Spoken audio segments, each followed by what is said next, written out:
Make sure that everything is running. And it looks like we are online. Cool. So, honestly, just gonna kind of wing this. Basically, what we're gonna do tonight, write something kind of like modern metal-y, metalcore-y, whatever. Don't really have an idea off the top of my head, but we just restrung the orange one here. We're in drop C, full setup and everything, so it's feeling good. So I think we're just gonna kind of roll with it and see what comes out.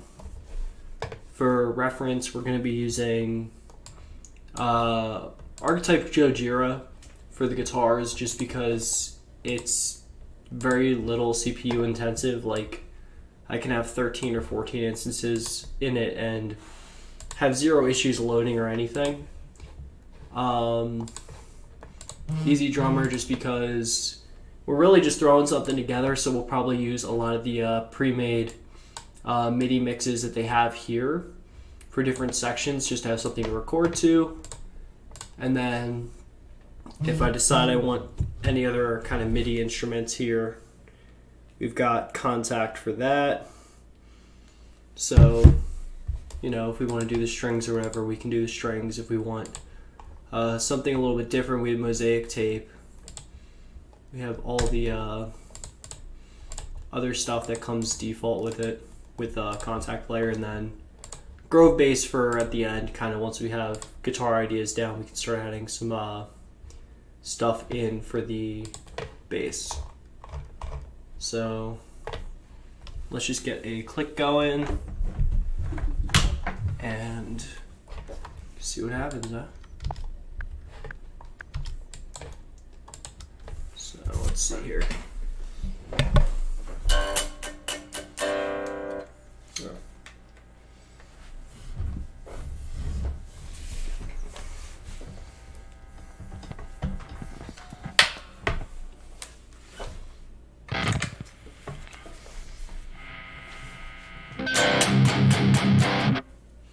So we got that. Bring that down. Time it.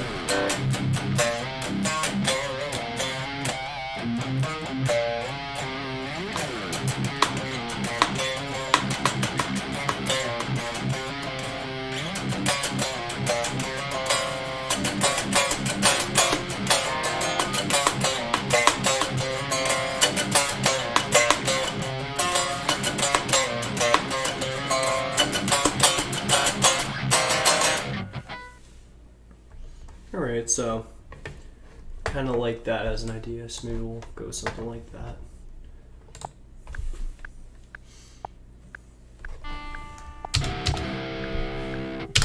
A little bit faster on the click.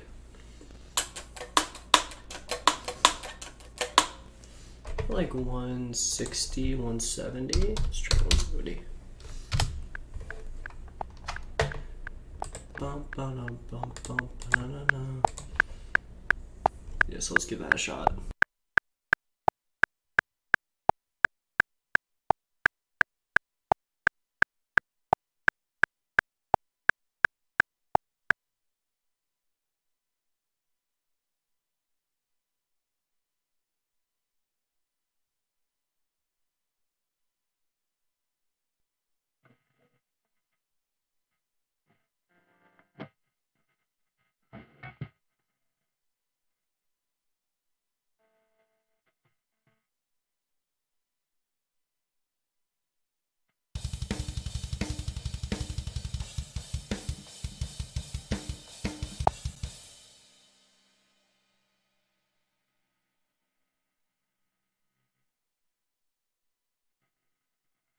So I was saying, I always like to have something on the drums first to record the guitars to. Just makes it easier to get the idea there.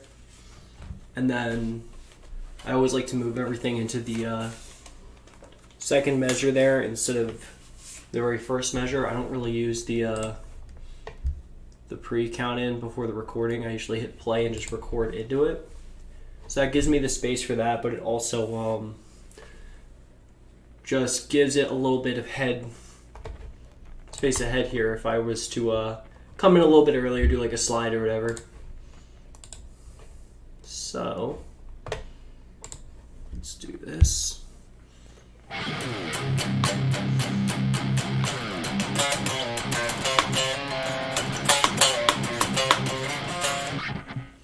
So I think that'll be the center guitar, and then I think we're gonna have left guitars and right guitars just jumping in on it. And then we'll go back in, edit the drums a little bit to make it fit that part a little bit better.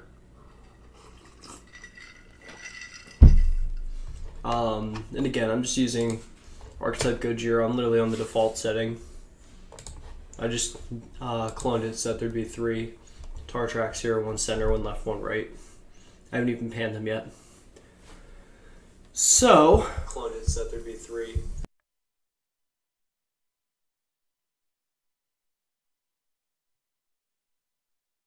Excuse the echo there, I'm just checking it to make sure I'm getting like audio through on the live stream.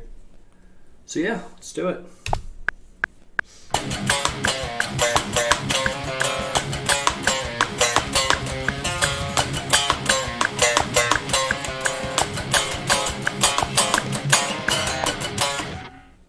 Yeah, so something like that would definitely work real well. And then what I want out of the drums kind of going into it, because I want it to repeat, I want that kick to be a little more involved, and I want the maybe like the snare to be a little more involved.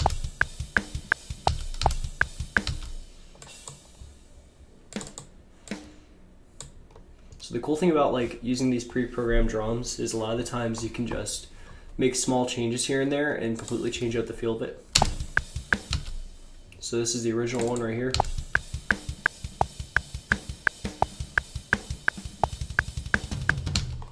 So what I'm probably gonna do is look for like more of a 2-step kind of feel, so like a bump, bump, bump, bump, or like a back and forth with the kick and the snare.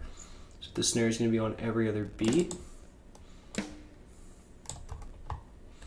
So let's see how this sounds.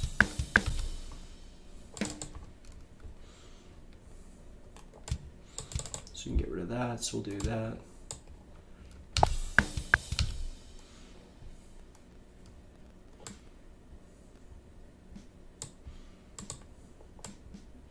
This is like a ghost note or whatever. So we'll do that, so there's a little bit of bounce there. So it'll be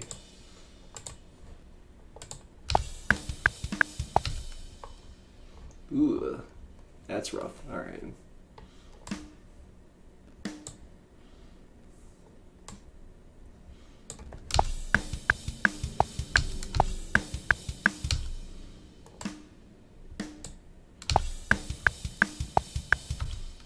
Yeah, so we'll do something like that and just really hammer the snare on there. We'll just kind of copy and paste a little bit the idea here. Keep it all around the same intensity with the hits on the snare. It doesn't have to fit the grid here perfectly. And a lot of the times people don't like it to fit the grid perfectly because it sounds a little more human. But I'm just doing this for the sake of fun, so I don't really care. This is something like that, and for the sake of ease,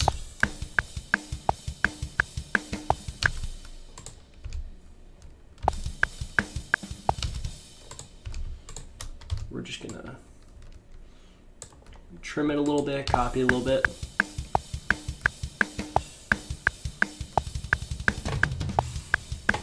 And then we'll go back to that slower kind of group, and that'll just fit really well with the riff that we got. So now let's lay down some guitars.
I am clipping like crazy, so we're just gonna lower the input here a little bit here. I'm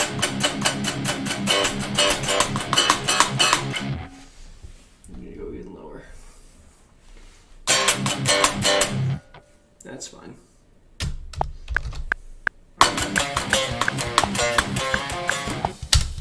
Like that.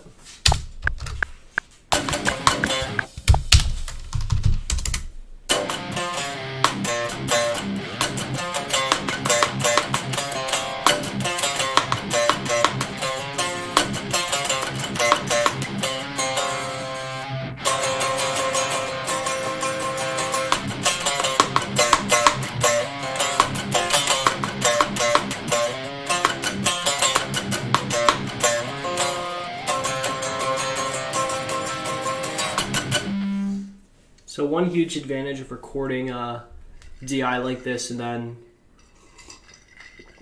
using plugins is we can do kind of one riff at a time and make it feel cohesive at the end. And I'll show you that process once we kind of get to the next riff. Versus like a lot of the times I'll run through my Randall over here and use impulse responses within the DAW. And it's not as easy to kind of record separate parts and then clip them together. It doesn't sound as organic.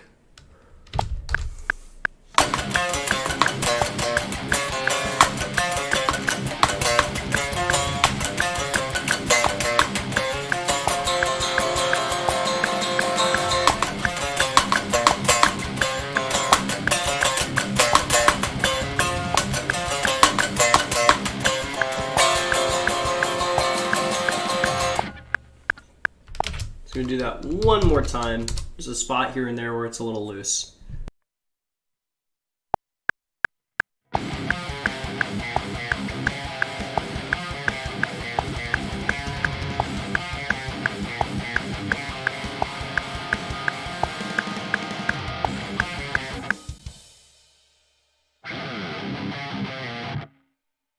So I think what I'm actually going to do is do that iteration the second time around to give the song kind of that sense of progression.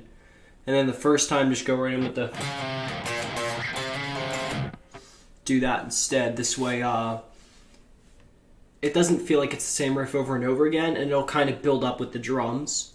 So it'll have a really interesting sense of dynamic. We'll kind of play with that a little bit.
Now I'm like just flubbing for the sake of flubbing.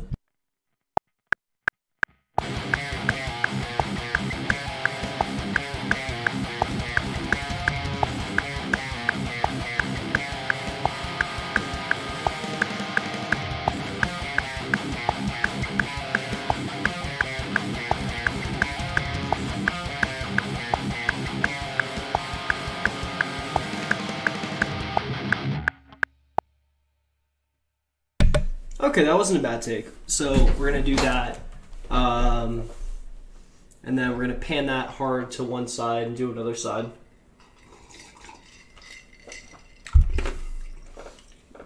The reason why you dual track like that is just because it gives it a bigger, kind of more full sound.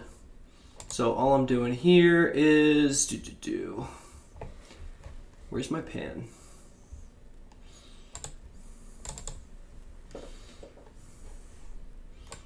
I literally don't know where the pan toggle went.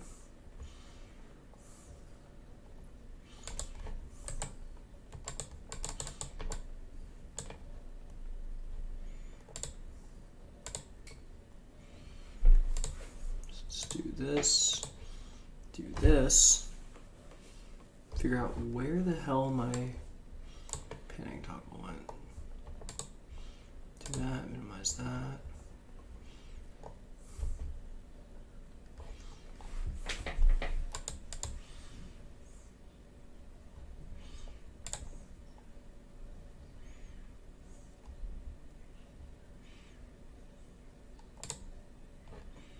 Okay, here we go.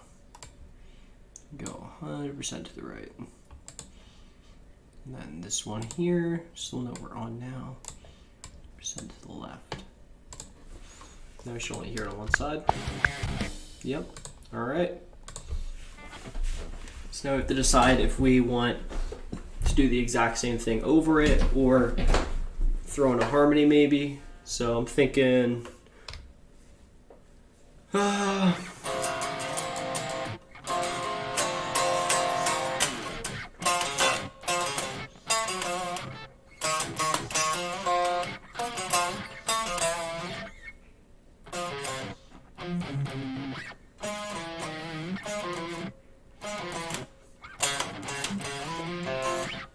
we'll just play around with it, kind of see what happens.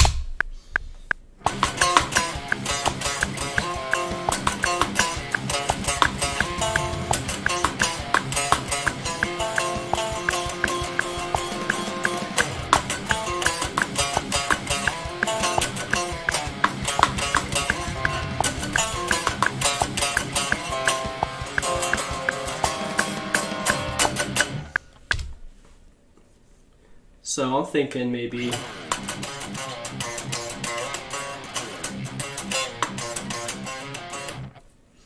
is it 5/6 then?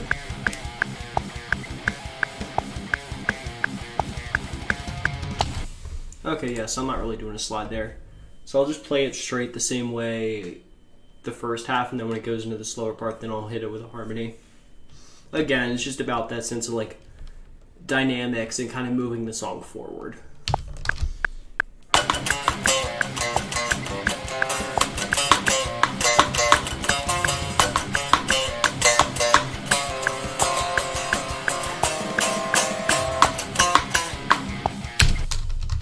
I forgot.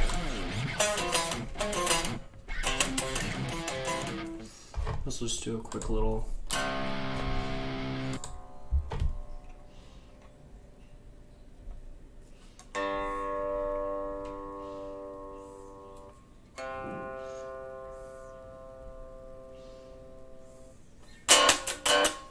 Real quick.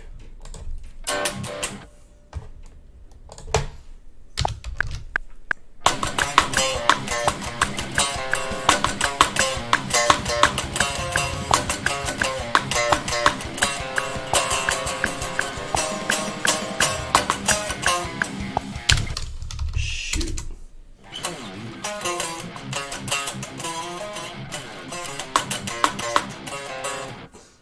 That's what it is, right?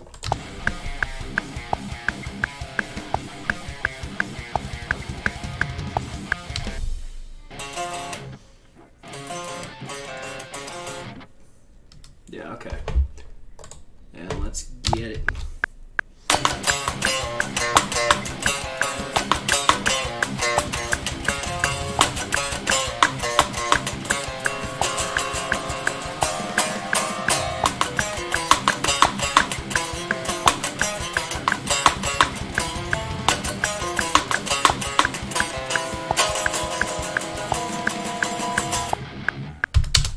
So the one thing I don't really like that I did there was I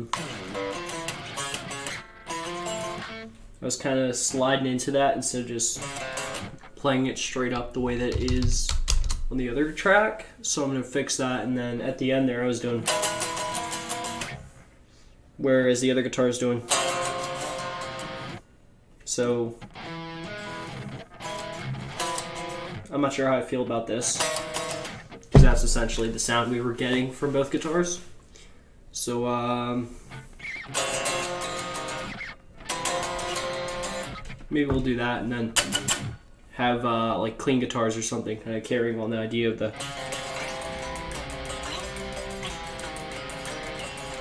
something like that, you know.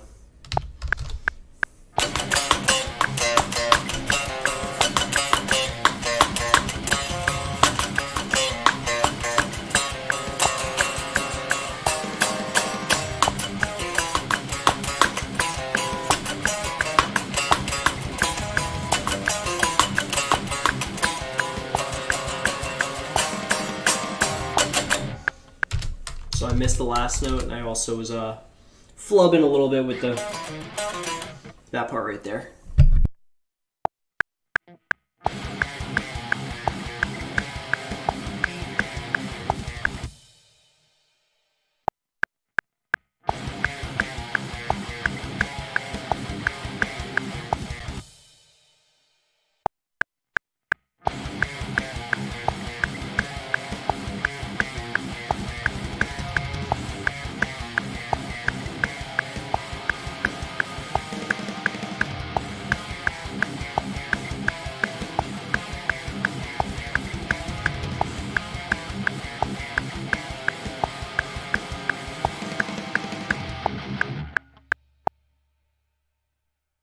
So again, I did the same thing where like I was creating this chord, and you can hear it right about here.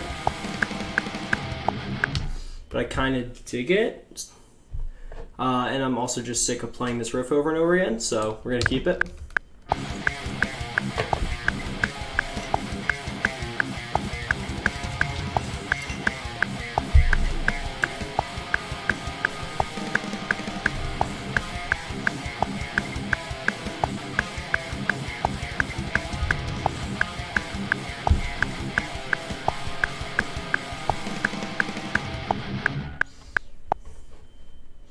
Yeah, okay, so I dig that. The one thing I'm going to do is, for starters, you can see the drums are clipping here, so we're going to bring them down. And we can lower the guitars too. I have the overall thing also down quite a bit, just because I'm afraid of it clipping through. Because usually I'm sitting around 0.1, 0.2, and I don't want it clipping on a live stream.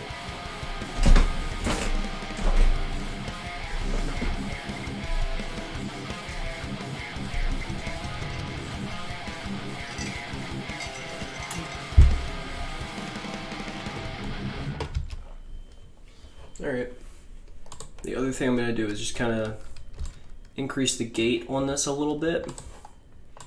But overall, like, you know, this is literally the default tone. It literally says default here. People shit on the neural DSP stuff for saying that like everyone uses it and everyone sounds the same, but truthfully, like, I'm just blown away by how good it sounds. I've used Audio Assault stuff like Helix Native and all that, but I'm really just, especially lately, have been digging the Gojira, especially because I'm a huge fan of all the kind of, what's it called, modulated effects and stuff like that, and there's a lot to do with those kinds of effects in the Gojira plugin, and we'll definitely use that in a little bit. I'm just going to save it while we move forward. We'll call it live stream 12/7/21. So why not? So I guess we'll do that with this third track here. Let's get something a little modulated. So what I usually like to do is go to the guy from, what was it? Loathe. So there's a lot you can really play with here, especially if you turn on recording.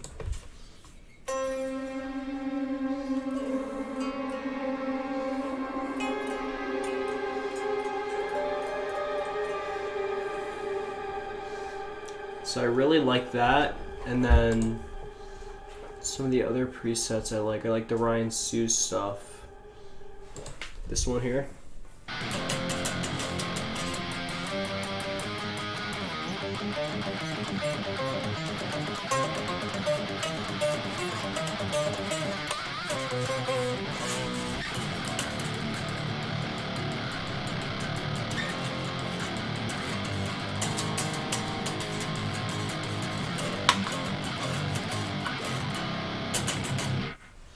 I really like the fuzz here.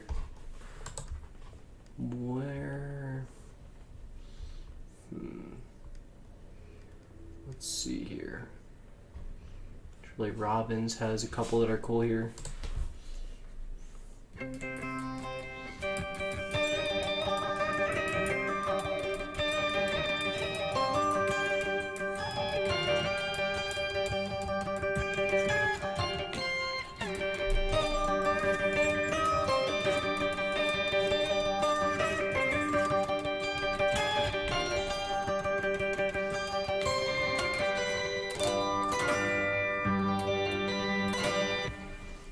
So I think maybe we'll do something like that.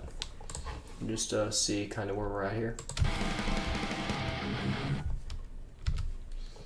So maybe we'll go like do do do do do do do do do do do do do. So what we're gonna do is duplicate this, delete one of these, and we'll just bring this back to the center. And from there, what we'll do is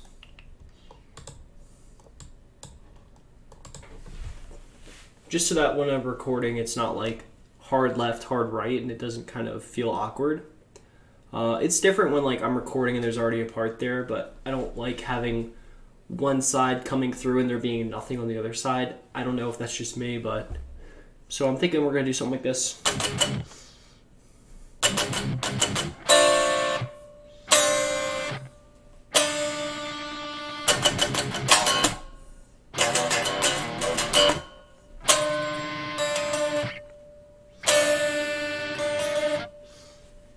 I don't know. We'll see.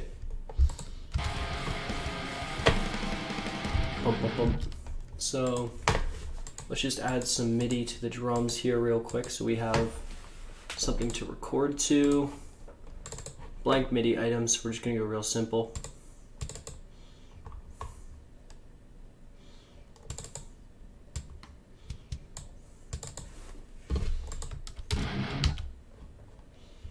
So let's just do like that.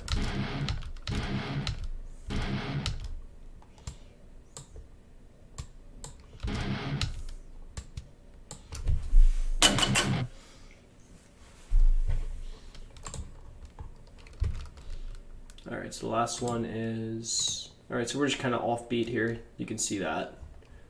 First one is kind of hanging over where the measure is. So we can just kind of plan for the next three.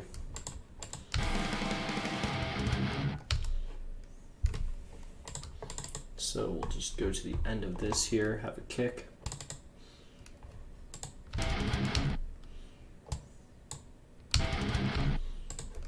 And the way I like to do it here is just kind of find where this is and just kind of line this kick up here with it.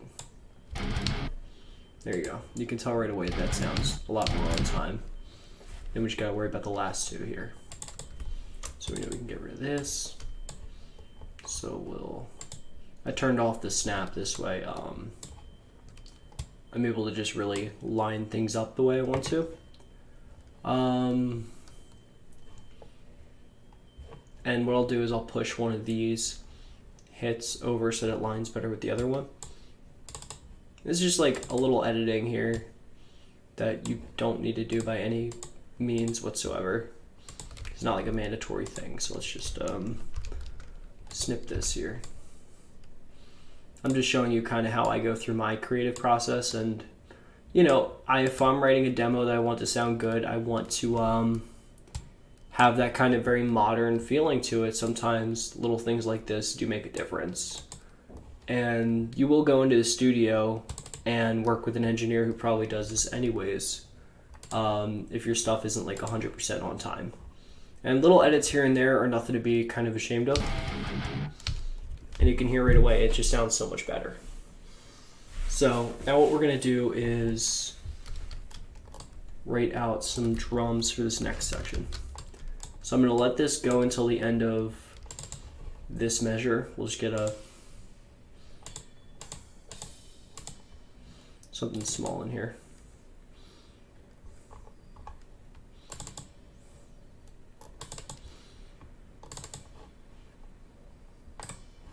And I don't want these to be like bashed, so let's see.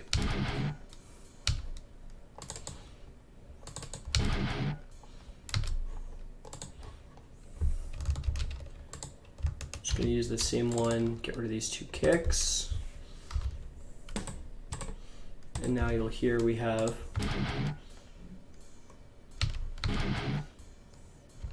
I'm gonna get rid of this one here too.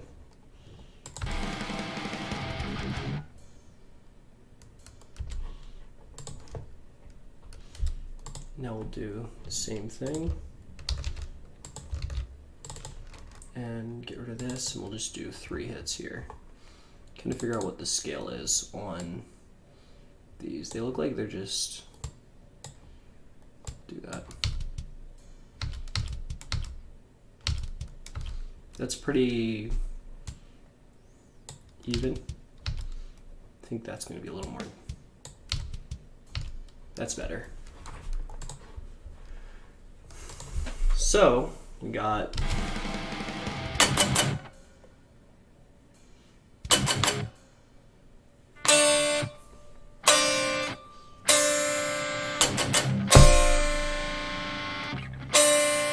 And we can use like a pitch shifter or something there and really get it wonky.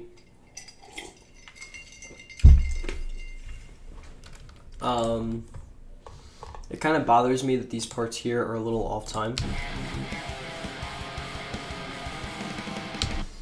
So what we're going to do is just re-record this right here. This way the 3 hits are more in line with where the measure ends. We'll just do this and we'll get rid of that last kick at the end here that we added. So let's do that.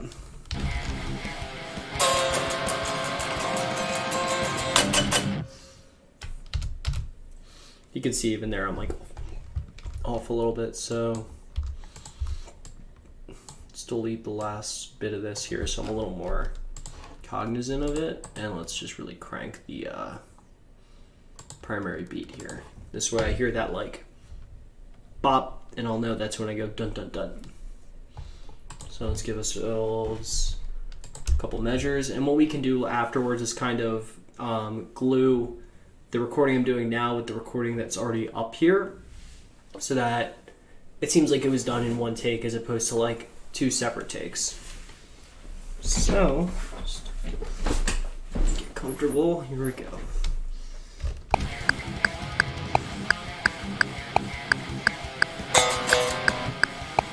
Ooh, and I'm just playing the wrong note.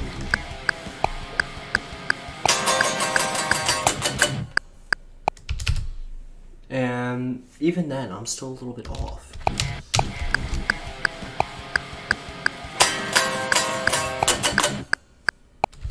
That's better.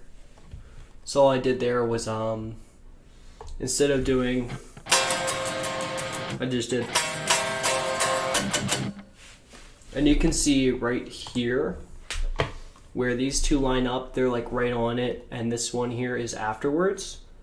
So we can just trim it here, and when I bring it up here, we kind of blend them.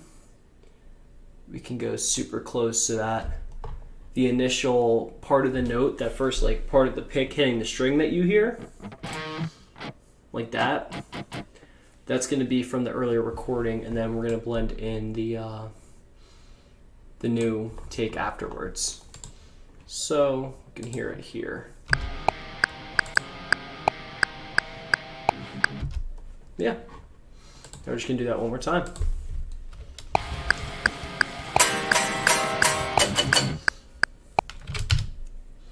And same deal, you know, not a big deal. You know, I'm someone who, like, if this was an actual recording, I would just go over it again and again until I kind of got it right, but this isn't something that I'm, like, going to be, you know, really worrying about. So, and you can hear right there, it sounds so much more on time. Yeah, we'll do it one more time. Can't hurt.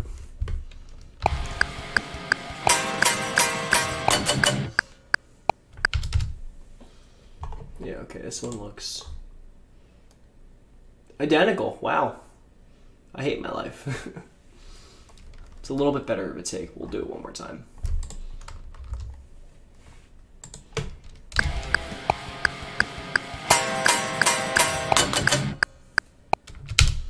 And you could hear the flub there.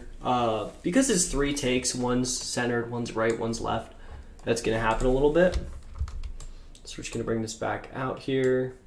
Again, we're going to cut off the beginning of this, so it doesn't really matter, but this right here these are much more lined up with each other. You can see the beginning of them is pretty similar. The maximum peak right here is very similar, and that's really what we want. Even these notes, they're not too far off. It's not a big deal, but we'll just rearrange the kicks here to be a little more in line with what we're recording. So the last kick is going to be here. Second one's somewhere in the middle here, so let's try that. Yeah. Cool. And you know, I'm not like an audio engineer or anything. I'm not someone who, you know, worries too much about that side of things. But I just want my recording to sound the way that I want it to sound. And if I do a little bit of editing here and there, like, who cares, honestly? So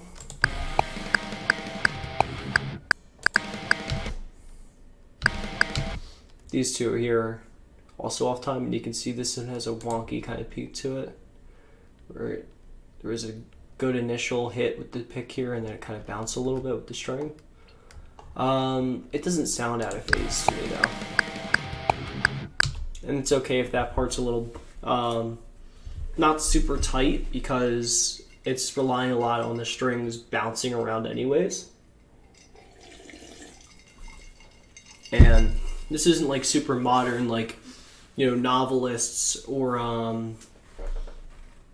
the after image type stuff where we want each note of that chord in the string to really ring out and be identical, and to have its own kind of appearance in the chord where everything has to be super articulate, you know, like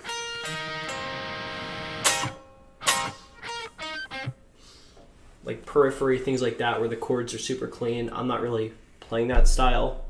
I'm not relying a lot on that kind of neatness, I would say. So I'm not worried about it being a little off right here.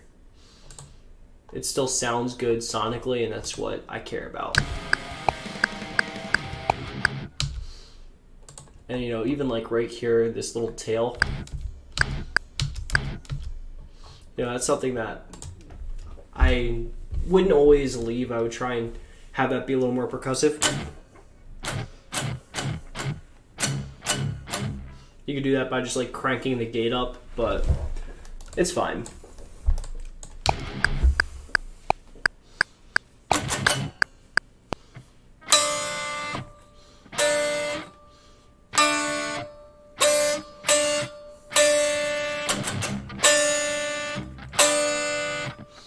So I'm just kind of playing around with what. I think just one side's going to do that, and all I'm really going to do is get a good take of a hit on the right and the left side with these three kicks. So let's just do this real quick, make sure those kicks are the same that they were before, and we can get rid of that.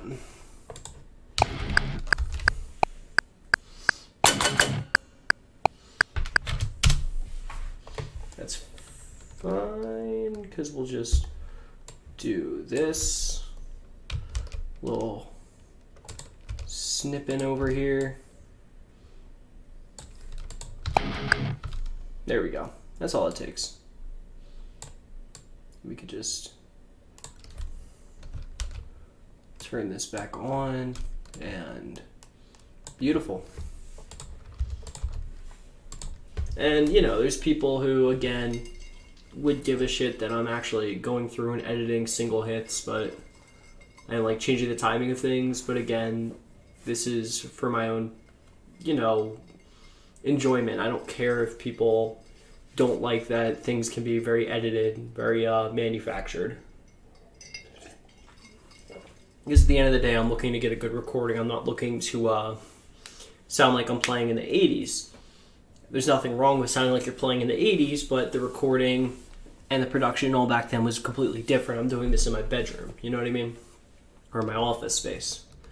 I'm not going somewhere to do it. And that's kind of the big gap that exists between like modern players and like 80s guys, like boomer guitarists, is they're not fans of all the editing and stuff that you can do. It's like, it's still a performance, you know what I mean? It doesn't have to be your cup of tea.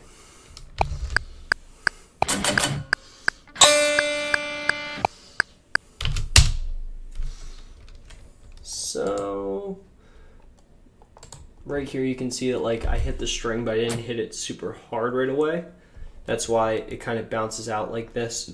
The waveform's right a little bit after when I first start the hit versus here where the thickest part is right at the beginning.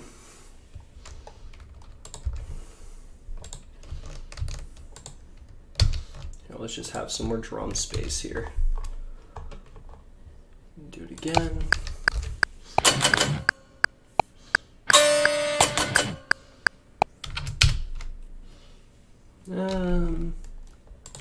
Let's do that.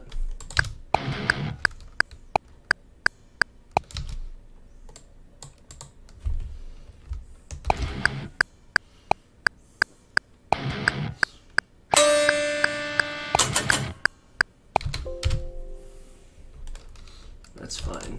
Let's move these up.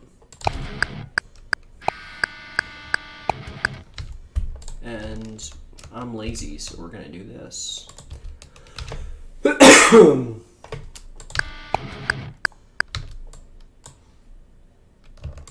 want that one more time, and then we'll jump to the next part, do a little fill right here. So I'm not a drummer, don't really know anything about the instrument outside of the scope of what I use it for in here. So what I like to do when I write these fills, nothing that's like too insane. Wow, I am on, no wonder all my timing. Let's do this instead.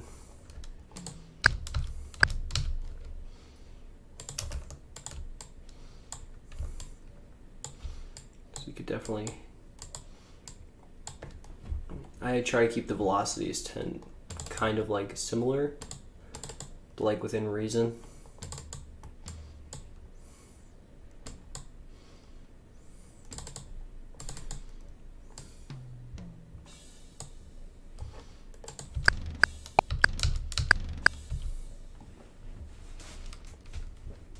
So I'd say even that's a little faster than I want it to be. So let's get rid of every other note here. Move things around a little bit.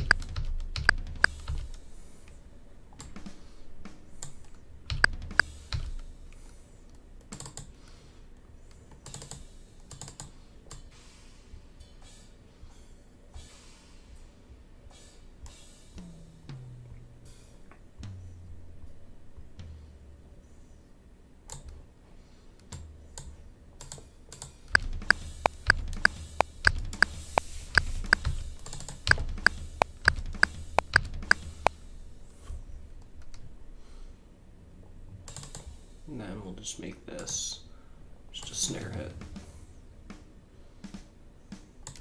Alright. And we'll just bump up the velocities on some of these a little bit. You know, there's going to be a little bit of variability with an actual person hitting the actual thing.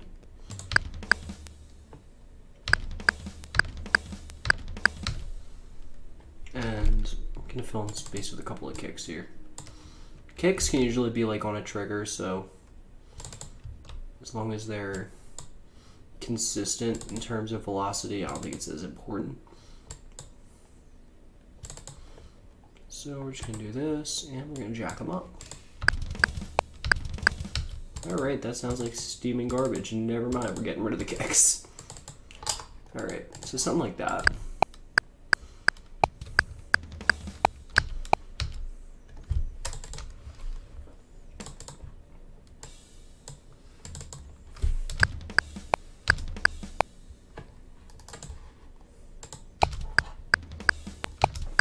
Yeah, okay. And again, since we're just kind of speed running this, we're going to do that. These lined up. You can get a measure here.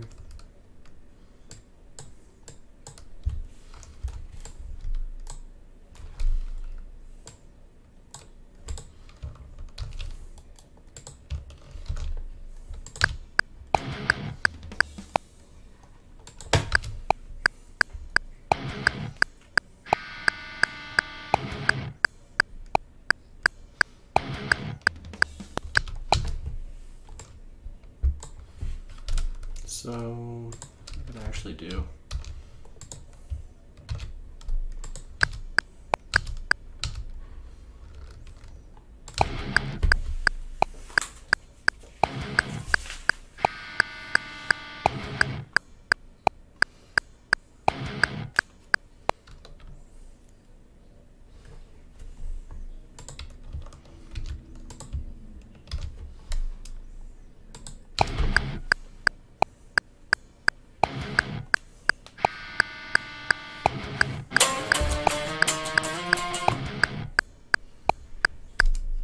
Yeah, something like that. And have it jump in. Make this one measure like 2.4 instead of 4.4. And have it jump back in.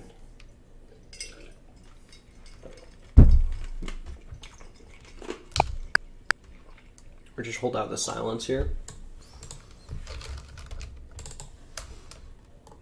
Just get rid of that. So let's see what we got so far.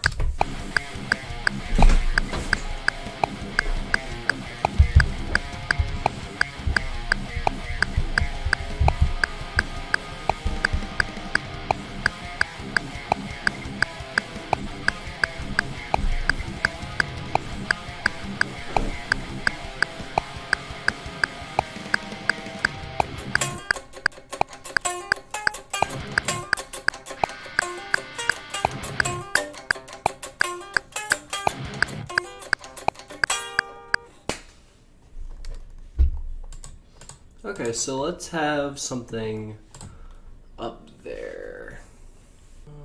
Let's do...